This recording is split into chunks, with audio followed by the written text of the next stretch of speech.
Shane's Rib Shack, football in focus, back for a Thursday night, back for another big football week, and got some high school football to talk about tonight. Several games going on in the next couple of days. In fact, there's a game tonight in Reedsville. I think the News and Record with Joe Serra is going to be covering that game tonight. Got JP Mundy with us on the News and Record. JP, good to have you here. Hey, thanks for having me on. And so Joe was up in Reedsville for that big game tonight. That's what I heard. So what are we expecting up there? I don't know. You look at the scoreline from last week's game, Reedsville's game last week against High Point Andrews, and that's not something you or I were busy over at Dudley, and we were talking after the game, we couldn't believe that score. I know, it blows you away. It's like Andrews had kind of underperformed, and maybe Reedsville had played a weaker schedule coming out. I don't know how that happened. And that's not a Jimmy Teague-like game, you wouldn't think. Not beating, what did they score all of 3 points in the allowed 40? That's not a Jimmy Teague type game. But you had talked about a little bit, and I think Joe's mentioned it too this week at the News and Record site, the fact that, and even Coach Teague, as the guy who spoke out talking to you guys, he is kind of beat up right now. Yeah, he's missing. He lost 2 starters, I believe, going into last Friday's game. He lost a couple more. They're really dinged up right now, and they had some significant losses just due to graduation. I mean, they went deep in the playoffs last year for a reason. That rushing attack was amazing. Well, JP Mundy's with us, News and Record, Shane's Rib Shack for a Thursday, a lot of football. The best game, we'll go all over the place. I jump everywhere. We'll come back and forth. But I got to throw this in before we forget. The best game probably last week. The high school games were good. The college games were good. To me, they may have played the Daytona 500 of the NFL last Sunday night on NBC. That might have been the big one right there. That Dallas Giants game. How do you top that? That was fantastic. I normally don't stay up that late to watch the Sunday night game unless my Steelers are involved. But I thought that Dallas surprised me. Ironically, I'm playing fantasy football game again for the first time in about 5 years, so I guess that's the reason I was up. But I was really impressed. You wondered how they were going to do rushing-wise without DeMarco Murray there.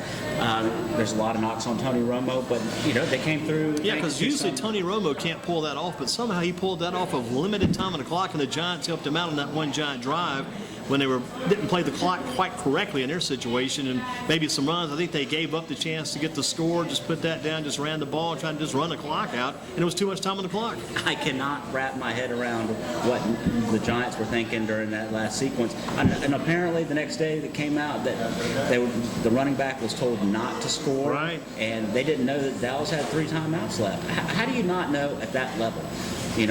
True. Jared Rolfus over at Northwest knows how many timeouts he's got left. Johnny Roscoe knows how many timeouts he's got left. You would think that Tom Coughlin would. You would think after all these years, Tom would know, or somebody right around Tom would know. Some of his assistants, there's got to be one guy watching that whole situation, telling him what's going on. But gosh, that was a great win for the Cowboys. I mean, that was at home. Jerry Jones is always watching, and it's like it's getting close to being an election year, so all these great things are happening right now. I just don't understand how an organization like that, especially with the type of players it has, type of coaching it has, can allow stuff like that to happen. So I don't know.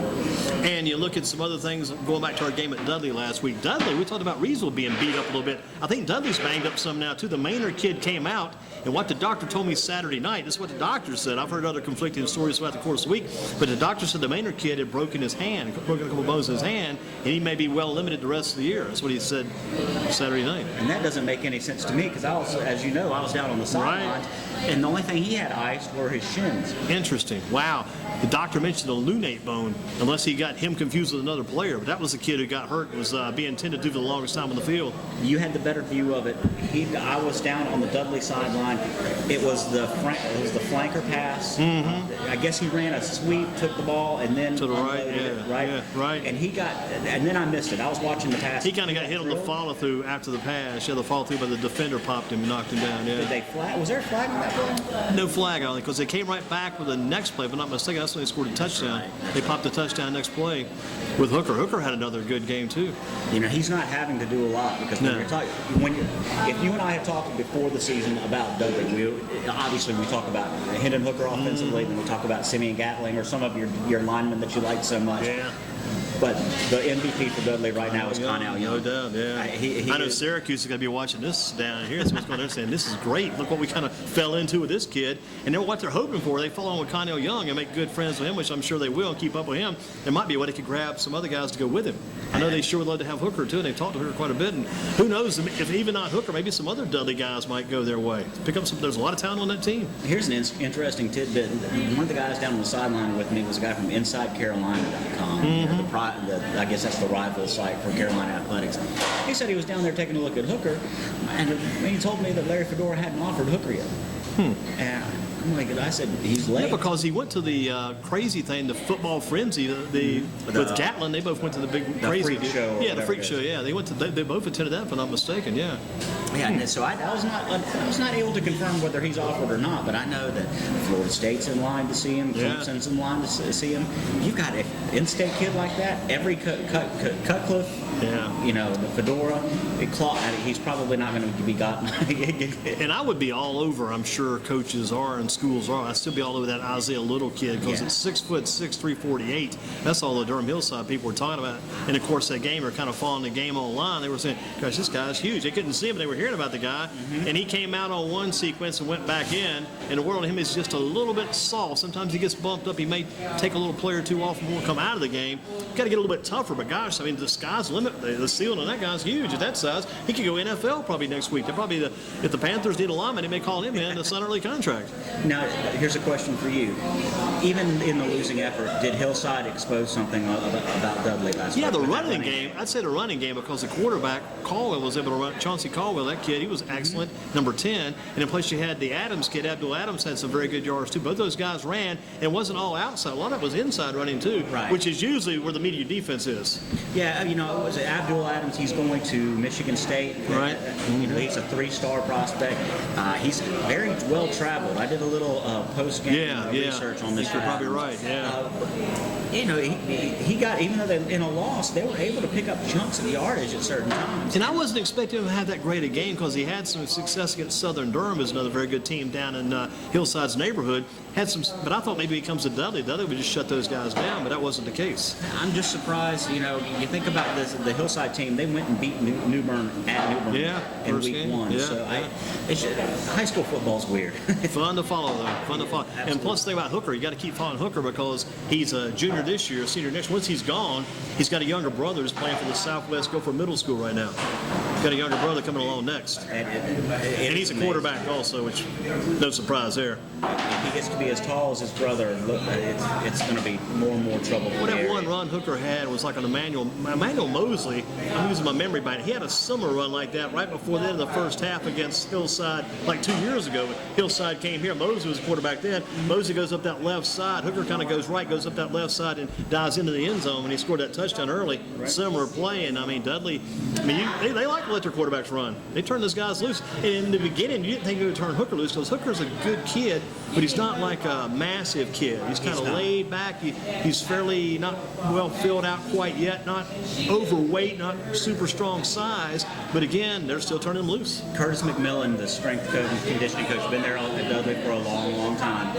Probably carries more weight than most head coaches. A lot of clout. Yeah, because he coached the team. He was given the title coach during the Ragsdale game, and that says a lot when your trainer is given the title coach. I mean, you trust that guy quite a bit. He says that he can't wait to see what college coaches will do with Hendon Hooker simply because he'll be assigned his own strength and conditioning. And even his own nutritionist too. Absolutely. Yeah, unreal. Can you imagine Hendon with a little bit more bulk? Yeah, it'd be like that McPherson kid that was with the Eagles a few years ago. Yeah, absolutely. Possibly that kind of size. And plus that McPherson kid, I don't know how that just came to my head all of a sudden, but he was a Syracuse man too, if I'm not mistaken, back in the day. That's right. But here's the thing about Hendon. To talk to him, he's the nicest kid. Oh, yeah. He's very, very polite. On the sidelines, he's still got that affable demeanor. Still soft-spoken. But he is very, very confident in his abilities. And they were up 14, and he turned to his teammates. He said, "Hold on a second, I got to go put 50 on these guys." That's the kind of guy I want leading the football team. Yeah, you do. It's the same kind of confidence James Summers had. I'll always remember him when he would sit here at Shane's Rib Shack, and I would ask James, "This team's looking pretty tough. This Mallard Creek, this Butler team, they're coming in. They're looking pretty strong. What about these guys? We can handle it. We got it under control. We can cover it. So that confidence does go a long way. Let's go back with JP Mundy again, News and Record. Give us some background, how you ended up at the News and Record, covering the games. I think you also cover some games in the Journal. You kind of cover across both counties. Sometimes you're kind of their west, man, because you kind of lean toward the Forsyth County and the kind of the western Guilford County type teams. We've got plenty of time. Go right ahead. All right. So I got into the high school game after working at Blogger So Dear, which is the SBNation.com. You know, I knew SB Nation involved because the first time I saw you was at Northwest Guilford about 3 years ago at a baseball game. And I'm not sure if they still had Keaton Hockey at the time. I know they had at least one of the Colson brothers, the Everett brothers, probably Colson was still there. But I remember that SB Nation name came up, and I wonder about that. But keep rolling. So I was at SB Nation, and I used Blogger So Dear because I wanted to get into sports media. I do have another profession. I've got a regular 8 to 5, but I really wanted to get involved with all of this. And number one, because I needed to make sure that when my son, I got a 4-year-old little boy, I wanted to make sure when he asked me the question, Daddy, what did you want to be when you grew up? And you did it. Yeah, I wanted to make sure I could check that on the list so I wasn't such a hypocrite and said, you can be anybody you want. So I started getting involved a little bit. It started with a little prep blog that's still out there. I think it's called Finally Friday or something like that. I did a little bit of preps there. And then about that time, Mark Pruitt, who for a long time edited the high school extra section of the Winston-Salem Journal, invited me to start doing the little profiles that they do every Friday. I still do that. It's a lot of fun. And I'm assigned to beat. So for the longest time, I have talked to countless athletes from Glenn and East Forsyth. And this year I'm doing Bishop McGuinness. And then in the past I've done North Forsyth. So that's my connection to the West. But it was around the time that I had grown tired of being at Blogger So Dear. It's really tough to run a fan-oriented site when you're wanting to have kind of a different perspective, when you don't really want to write as a fan, I wanted to learn how to write. And I credit Scott Hamilton, the columnist at the Winston-Salem Journal. He said, you need to be in Statesville or Hickory somewhere answering the phone for high school sports stores. Like on Friday nights? And he was right. And about that time, I got an offer from Eddie Wooten, or an inquiry from Eddie Wooten, the editor over the News and Record, about coming in part-time and doing sports, and here I am. They threw me feet first into, or head first. It's been a good thing because it's kind of about the same time. I have a hush puppy, by the way, too, if you'd like to try one. Plus, I'll get Don to pass our cards on. He gets a chance toward Coach Steele and Chris Walzer just came in from the northeast side. We'll get those guys. They may want to eat before they leave out, try to head to the JV game. Don will grab a hush puppy as well. But all that work started to come. You guys were kind of increasing the staff of the News and Record about that time. Joe Serra had come over, and with Joe, you joined in with him and kind of almost doubled the staff at that time. It is still a 1.5-man operation with the Prince. Joe does an amazing job.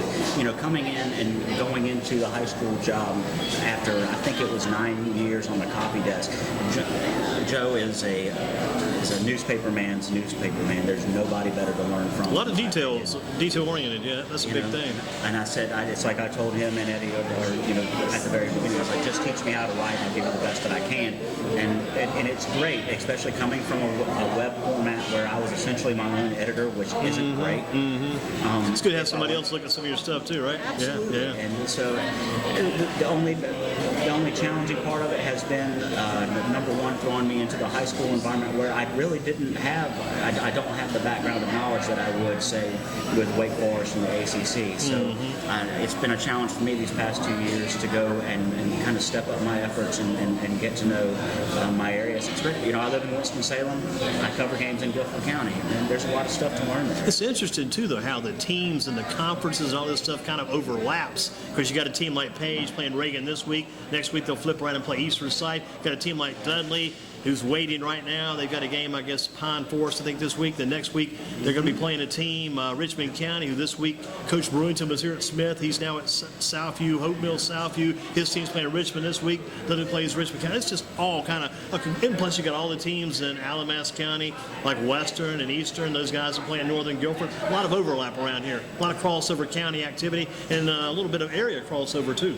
I'll tell you one thing. Powell Latterman, the ACC guy for the News and Record. He is, he's new to the News and Record, and I think he's in his 20s. He's been doing this a long time now, and he told me his favorite all-time beat was doing high school sports when he was in Wilmington, and he was right. And there's no place. If I were to be, I did a season of Wake Forest football. I love the folks over at Wake Forest. They have top-notch facilities, and they grant me all kinds of unprecedented access. Good access, yeah. It's just a wonderful place to work. But sitting in the press box over at BB&T Field does not give you the same atmosphere as standing on the sidelines over at Dudley. Yeah, and there's something to be said about covering the same team week in, week out. You really develop a very ongoing working knowledge of that team. But also something to be said, like you say, to move around from place to place and cover a different team nearly every week. But I'll tell you what, we're going to cover Ragsdale tomorrow night. We're going to cover Ragsdale, Southern Guilford. Ragsdale? Yeah, I said, because I was thinking the other day, I was over at Ragsdale a couple of Friday nights back, talking to you, and you were saying, so it really hit me here. I started thinking about it, I said, he's right. Because over at Ragsdale, you kind of get this situation. Brian Herndon is a good man. When he says come on over, he means come on over. So you kind of like going back to places like that. You like to go to all the places. This is, again, kind of neat going back over to Ragsdale, because you go in there, you're going to be highly accommodated, and Brian Herndon's going to be saying, guys, come on in. You need anything, let me know. And he means it. He does. I am. I'm not shy about admitting that I have a list. I love covering college football or high school football. I like covering college football, but there are certain places that I like to go.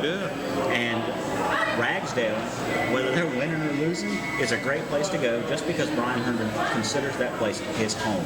And the crazy about him, he's doing an excellent job there. And the guy he was following, or he followed closer to Mike Rayburn, who was there for so long, many years. He may have been there maybe a little bit before Brian, but Brian came pretty close. But Mike Ravens, he's the standard bearer at Ragsdale, the little gentleman. You see him, the older little gentleman.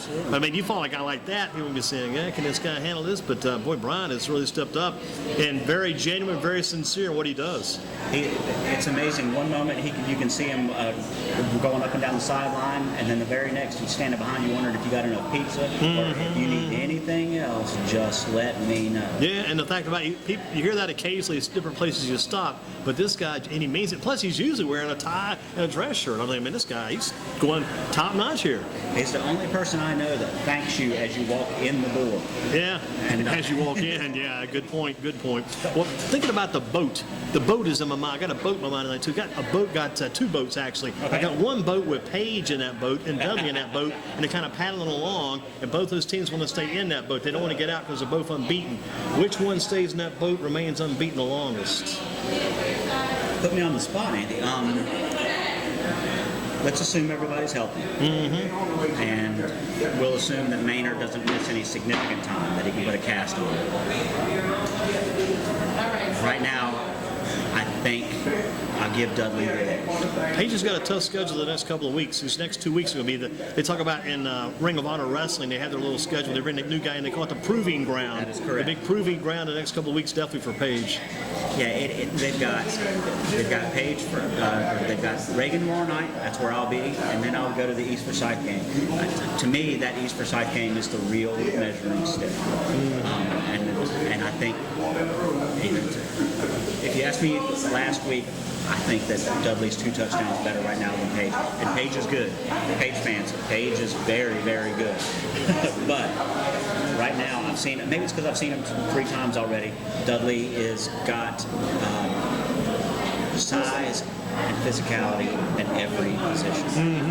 Heck, they even dragged in a kicker. They didn't even have a kicker. I know, the Patterson kid, yeah. And they got some soccer player who's a sophomore to come in and kick extra points. And like the coach said, he weighs 130 pounds, so he's got to be careful, yeah. He kicked like it the other night, so maybe they'll be back to running 2 That's what kind of scares me, too, because I loved what Dudley did. They would try a kicker over the years. Once that kicker kind of started to miss a couple of kicks, it's usually right back to the 2-point conversion run. Now, here's the X factor, though. A couple of weeks ago, I saw it at the High Point Central Page game. And Coach Gillespie told me after the game, he said, the difference is this is a real team. That's such an X factor. They play like a true cohesive unit. And the other big thing is they can't afford, the opposing defenses cannot afford to double DeAndre Overton. They probably should. Yeah. You can't, because James Ellis is second. He is. He's good. Yeah, right. And And which running back is your pick your poison with the running back? The thing they've had so far is kind of some they've been kind of fortunate, had some success and good luck because those backs have got hurt. Jones has gotten hurt, but they all seem to bounce back pretty quick. Jones for Page. Yeah, Jones scared me to death after that High Point, during that High Point Central game. After that game, he thought that maybe it was going to be, they were going to have an MRI. They didn't know whether it was going to be a fracture or not. Yeah.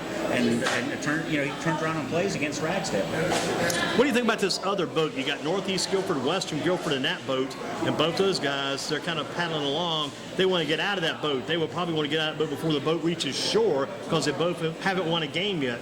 Who's going to be the one that wins, and who does this first, either Western or Northeast? I'm going to go with Northeast on this one. I really thought they would have broken through a little bit sooner this season. I understand that there is you've got a double-sided process here. You've got one trying to cleanse some old wounds and kind of get rid of some old culture while implementing your new one. It's a little bit different than what Coach Rolfus did at Northwest because he inherited success. A team that was used to success.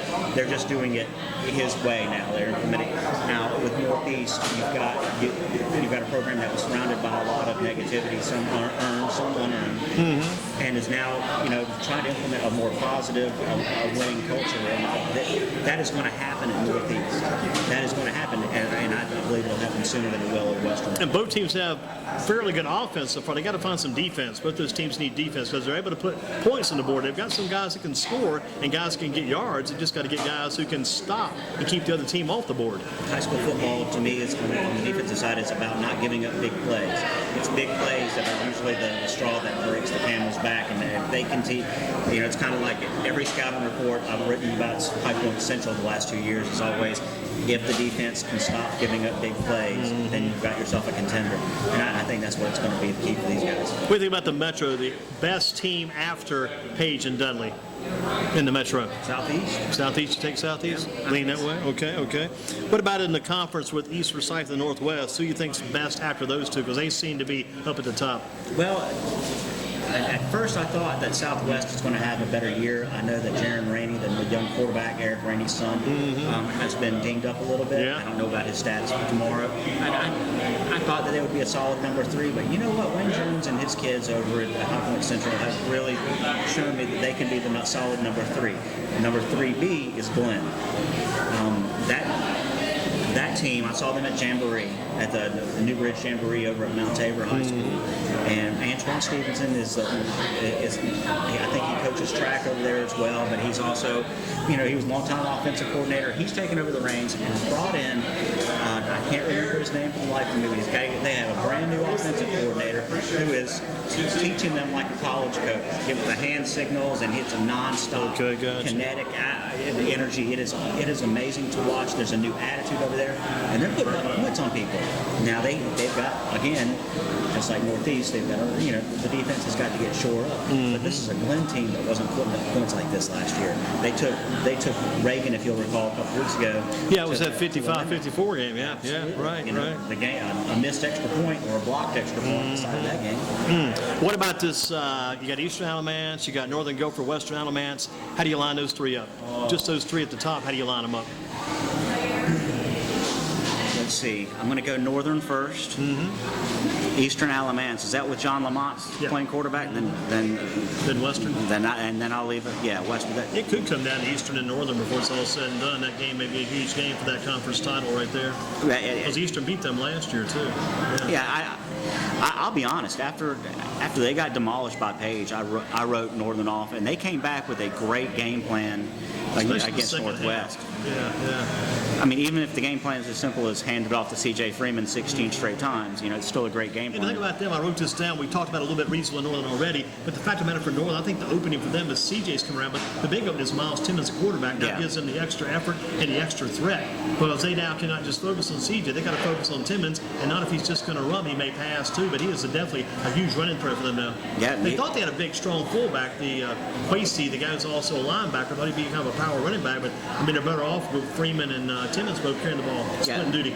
I think so. I mean, if they're having success via simplicity, then that's what they should continue And to the do. Ward kid is one of the best non-factors some people consider. Right, this kid just surprised. I love that Ward kid. Yeah. Unreal what he can do. He's got great hands. I love watching him play. Elevation's huge to him too. For a little guy, that guy can get up.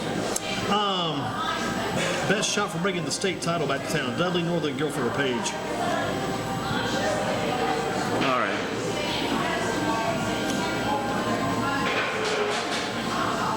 Dudley.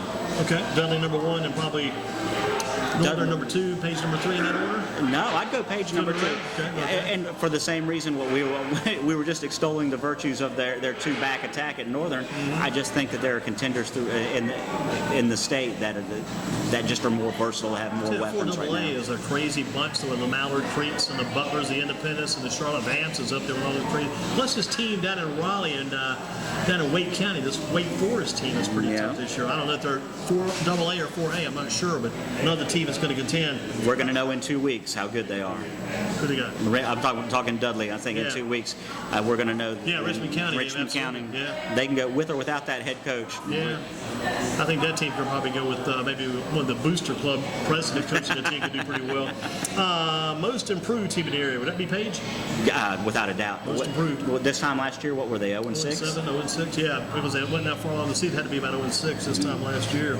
And every week Joe and I were saying the same thing. This is the best 0-6 team in the state. Now, who's the most improved bad team in this area? Teams that are still showing a rough record. Is it the Northeast, the Western Guilfords, those guys that are still kind of considered bad, but are still improved? Would it be Smith or maybe Southwest Guilford? Who's the most improved team that's been kind of lean, but they're trying to get better? The breakout team. Look at the breakout. Yeah, that's a good way to put it. Yeah. I think Northeast is probably next. That's going to be the breakout team? I think so. I mean, they've got such a tough road, but they've handled it so far very well, and it doesn't hurt to have a little quarterback. Who's the top offensive player in the county at this stage of the year? In Guilford County, the top offensive player is Connell Young. Connell Young. Rising above, getting above Hooker, getting above Freeman. And the only reason that I'm not saying the words Thomas Hennigan is because he's a senior. Yeah. Okay, but going with the elder statesman, the elder player. Yeah. If there are college coaches listening tonight, you need to get on the Thomas Hennigan train right now, because it's going to be gone, and that train's leaving the station shortly. Your quarterback's Hooker, your running back / receiver is Young, and your receiver is going to be Hennigan. Oh, it's got to be top 3, right? Well, and that's because we're not talking about DeAndre, because DeAndre he's got an offer seemingly from every Power 5 school there is. Mm-hmm. He needs to take Hennigan with him on some of his visits, and if he doesn't go to a certain school he visits, maybe Hennigan might get that extra spot there. We talked about top offense. Who's the top defensive player in the county at this stage? Is that asking too much? Top defensive player? Oh, that's a lot. I mentioned Simeon Gatlin, mentioned Nigel Poole, Jeremy Level, Faison over Page, some guys like that. I like Jeremy a lot. Mm-hmm. I like Faison.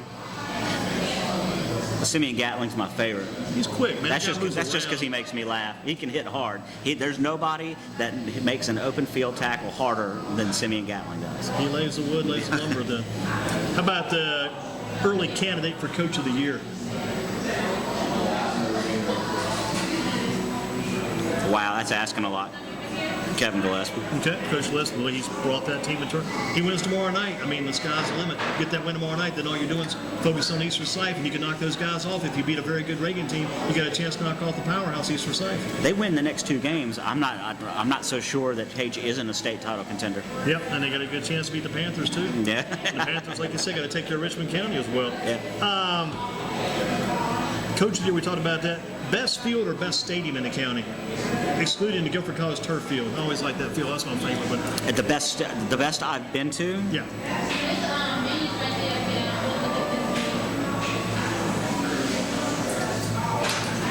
It's a tie between Dudley's and Northwest. Yeah, and Dudley's got a great visitor side, which gives them a nice boost too. Well, the visitor side. The thing about it, I'll give Northwest a little bit of a nod because of how much they had to replace during the off season. There's a lot of Guilford County schools that were out there that had to repair a lot of damage from the winter kill.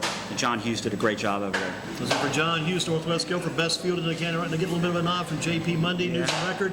After a hard Friday night of football, what do you do on Saturdays? I watch more football. You and your son watch together? He's getting there. He's 4, so normally he likes to. He asks me who to root for, so I try to limit him. On Saturdays, I'll let him root for Tennessee Volunteers, and on Sundays, he has no choice but to root for the Steelers. What numbers does Emmanuel Mosley wear in college? Any ideas? He wear the number 4? I have no idea. That's kind of curious. I know last week he had 2 tackles, 2 assists, and 2 pass breakups, so he's doing his job.